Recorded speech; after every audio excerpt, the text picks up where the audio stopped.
Hello दोस्तों। Class 10th chapter number 11 maths area related to circle. इसको अगर 10 से 15 मिनट में खत्म कर दिया जाए तो कैसा रहेगा? बिल्कुल कर सकते हैं अगर आपको इसके फॉर्मूले याद हैं। यही तो प्रॉब्लम है कि फॉर्मूले याद नहीं होते हैं।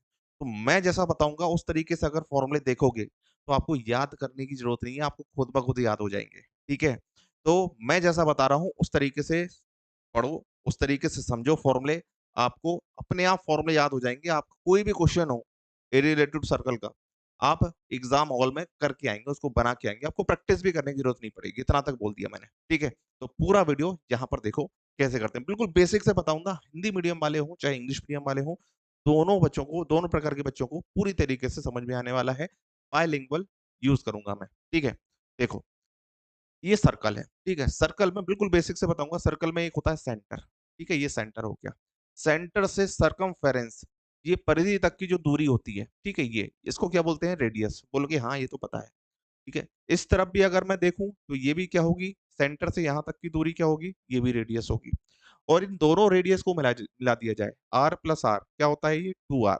तो 2r किसके बराबर होता है? डायमीटर, मतलब व्यास के बराबर होता है। तो हम कह सकते हैं कि जो व्यास है वो क्या होता है? आर प्लस आर, 2r के बराबर होता है। त्रिज्या का अगर दो गुना कर दिया जाए तो वो क्या बनता है? व्यास बनता है।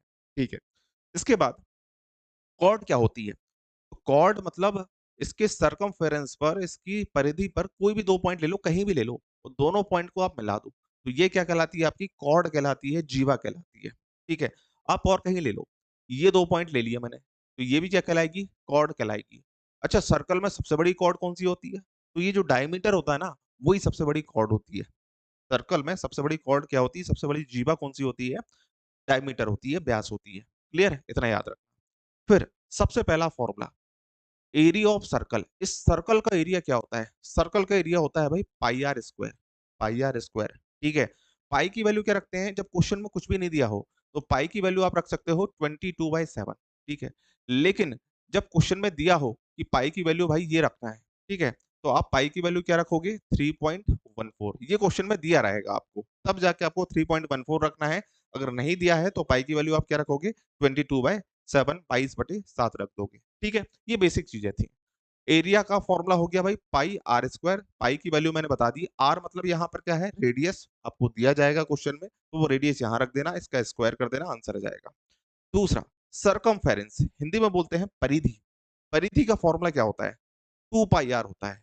2 पाई आर, सरकमफेरेंस ऑफ सर्कल। वृत्त की परिधि क्या होती है? वो क्या होती है? 2 पाई आर होती है। पाई की वैल्यू मैं बता चुका हूं, आर की वैल्यू क्या होती है? रेडियस होती है। तीसरा formula, area of minor sector. अब ये सेक्टर क्या होता है? सेक्टर को समझो। जब हम एक वृत्त में, एक सर्कल में दो रेडियस बनाते हैं, ठीक है, इस तरीके से दो रेडियस बनाती है, दोनों रेडियस से जो घिरा हुआ पार्ट है, जो घिरा हुआ भाग है, इसको हम बोलते हैं सेक्टर। ओके, सेक्टर हिंदी में बोलते हैं त्रिज्याखंड। ठीक है, तो दो सेक्टर होते हैं यहाँ भी। सेक्टर जो होते हैं दो होते हैं, एक तो होता है माइनर सेक्टर, दूसरा होता है मेजर सेक्टर। तो माइनर मतलब छोटा सेक्टर, तो छोटा सेक्टर एक ये हो गया। बड़ा सेक्टर कौन सा होगा? ये वाला बड़ा सेक्टर होगा, ये वाला बड़ा सेक्टर होगा, और ये वाला कौन सा? छोटा सेक्टर होगा। ये हो गया आपका माइनर सेक्टर, लघु त्रिज्याखंड। और ये क्या होगा आपका? मेजर सेक्टर, दीर्घ त्रिज्याखंड। ओके भाई, अब माइनर सेक्टर का फॉर्मूला क्या होता है? Area of minor sector. Area of minor sector होता है θ/360 into pi r square, into pi r square. और फिर एरिया ऑफ मेजर सेक्टर क्या होगा? बस आपको क्या करना है? 360 में से थीटा को माइनस कर देना है। 360 में से थीटा को माइनस कर देना है बस। और बाकी ज्यो का त्यों जैसा लिखा है वैसा लिख दो आप, पाई आर स्क्वायर। ठीक है, इस पूरे चैप्टर में आपको दो चीजों की जरूरत पड़ेगी। अगर दो चीज हैं आपके पास तो आप कोई भी क्वेश्चन लगा सकते हो। कौन सी दो चीज? एक थीटा की वैल्यू, थीटा मतलब एंगल, और दूसरा रेडियस। अगर आपके पास एंगल है और रेडियस है तो आपको किसी तीसरी चीज की जरूरत ही नहीं है। आप यहाँ पर जो भी क्वेश्चन आएगा एरिया रिलेटेड टू सर्कल का, आप क्वेश्चन को सॉल्व कर सकते हैं। बस क्वेश्चन में ये देख लेना कि दो चीजें कहाँ कहाँ पर हम कैसे निकाल सकते हैं। पहली चीज थीटा, दूसरी चीज रेडियस। ठीक है, तो ये चार फॉर्मूले हो गए अपने पास। अब पांचवा फॉर्मूला क्या है? Length of sector. Length of sector, length of sector. ठीक है, लेंथ ऑफ सेक्टर कैसे निकालते हैं? थीटा अपॉन 360, थीटा अपॉन 360, ठीक है, थीटा अपॉन 360 जैसे यहां पर लिखा था वैसे यहां लिख दिया। लेंथ ऑफ सेक्टर क्या होता है, थीटा अपॉन 360। बस पाई आर स्क्वायर की जगह आपको क्या लगाना है, यहाँ पर 2 पाई आर लगाना है। पाई आर स्क्वायर की जगह क्या लगाना है आपको, 2 पाई आर लगाना है। तो ये हो गया आपका पांचवा फॉर्मूला लेंथ का। ठीक है, ये एरिया का फॉर्मूला था। और आपको जब लेंथ पूछेंगे तो ये 2 पाई आर लगाना है, एरिया पूछेंगे तो पाई आर स्क्वायर लगाना है, लेंथ पूछेंगे तो 2 पाई आर लगाना है। बात समझ में आ गई? ठीक है, इसके बाद हम आते हैं सेगमेंट पर। सेगमेंट क्या होता है, इस बात को आप समझिए ध्यान से। देखिए, ये मैंने एक बनाया सर्कल, ठीक है।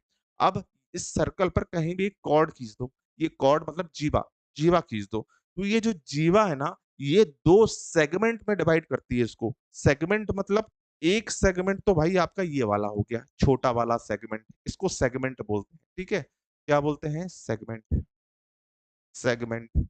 तो ये कौन सा सेगमेंट हो गया, माइनर सेगमेंट हो गया।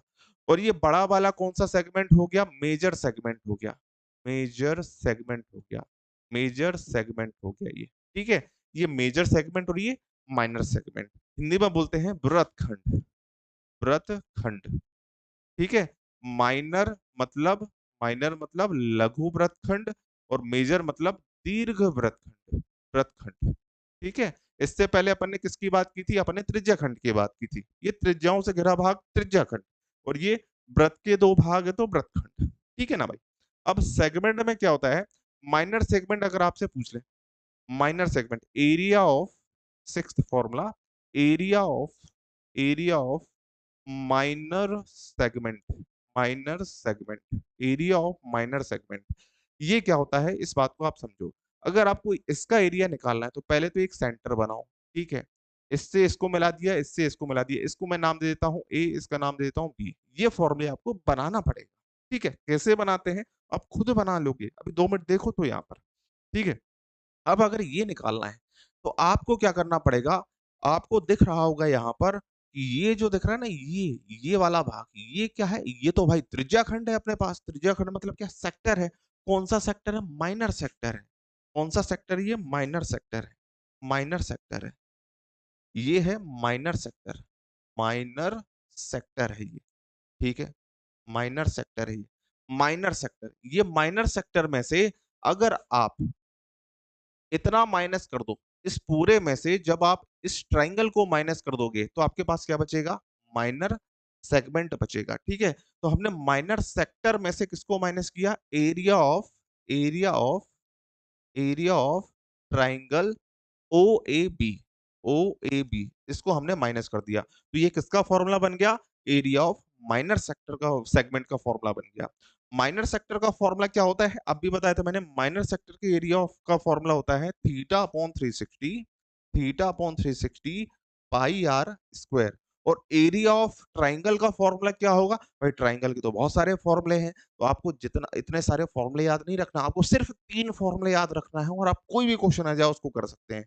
कैसे, अगर इस, ये जो एंगल है ना, ये एंगल अगर आपको 360 60 दिया जाए, अगर क्वेश्चन में ये एंगल 60 दिया जाएगा तो आपका एरिया का फॉर्मूला होगा √3/4 ए स्क्वायर। मतलब यहां पर एरिया ऑफ ट्राइंगल की जगह आप क्या रख देंगे, √3 ए स्क्वायर ये रख देंगे, अगर एंगल 60 डिग्री दिया जाए। अगर एंगल 90 डिग्री दिया जाए तो एरिया का फॉर्मूला रख देंगे 1/2 बेस इंटू हाइट, 1/2 आधार इंटू ऊंचाई। ठीक है, और इन दोनों के अलावा कोई भी एंगल दिया जाए, एक्स वाई जेड कोई भी एंगल मिल जाए, जैसे 120 डिग्री मिल जाए जो आपके बुक में क्वेश्चन है। ठीक है, 120 डिग्री मिल जाए, या फिर कोई भी मिल जाए, 60 90 के अलावा कुछ ही मिल जाए, तो एरिया का फॉर्मूला आप रखेंगे r square sine theta upon 2 into cos theta upon 2। ठीक है, तो ट्राइंगल के ये 3 फॉर्मूले आप अच्छे से याद कर लेना। ठीक है, कोई भी क्वेश्चन है आप इसको कर जाओगे। तो एरिया ऑफ ट्राइंगल की जगह क्या रखोगे, ये क्वेश्चन के ऊपर डिपेंड करेगा। अगर 60 डिग्री है तो ये वाला, 90 डिग्री दिया है तो ये वाला फॉर्मूला रखना है यहाँ पर, और इन दोनों के अलावा और कोई एंगल दिया जाए, 150 दिया जाए, तो आपको ये वाला रखना है। ठीक है, समझ पाए इतना? ओके। अब देखो seventh formula, seventh formula, area of, area of major segment, major segment, major segment मतलब समझे आप लोग, मेजर सेगमेंट मतलब ये वाला भाग, ये वाला भाग, ये वाला कैसे निकालोगे? अरे भाई, इस सर्कल में से मैं इस माइनर सेगमेंट को माइनस कर दूँगा। इस सर्कल के एरिया में से एरिया ऑफ सर्कल में से एरिया ऑफ सर्कल में से मैं area of minor segment minor segment को मैं माइनस कर दूंगा। तो आपका क्या आ जाएगा? इस एरिया ऑफ सर्कल में से मैं माइनर सेगमेंट का एरिया माइनस कर दूंगा तो क्या आ जाएगा आपके पास? मेजर सेगमेंट का एरिया आ जाएगा। तो बस ये 7 फॉर्मूले और ये 3 फॉर्मूले, टोटल कितने फॉर्मूले हो गए? 10 फॉर्मूले हो गए। इन 10 फॉर्मूले को याद कर लो। आपको एग्जाम में कोई भी क्वेश्चन आ जाए 11 चैप्टर का, एरिया रिलेटेड टू सर्कल का, आपसे सभी क्वेश्चन बनेंगे। ठीक है? ये सभी जो फॉर्मूले है ना, इसी वीडियो से आप 2-3 बार देख लो, आपको याद हो जाएँगे। ठीक है? और एग्ज़ाम से पहले तो रिवाइज़ करके ही जाना। ओके भाई? इसी तरीके से हर चैप्टर के जो इम्पोर्टेंट फ़ॉर्मूले हैं, मैं इसी चैनल पर लाता रहूँगा। अगर आप नए हैं, तो इस चैनल को सब्सक्राइब करके रख लो और डेली कुछ ना कुछ वीडियो आएँगे आपसे एग्ज़ाम से रिलेटेड इम्पोर्टेंट वीडियोज़, उनको आप ज़रूर देखना, जिससे आपको एग्ज़ाम में बहुत हेल्प मिलेगी। ठीक है? मिलते हैं नेक्स्ट वीडियो में, तब तक के लिए बाय-बाय।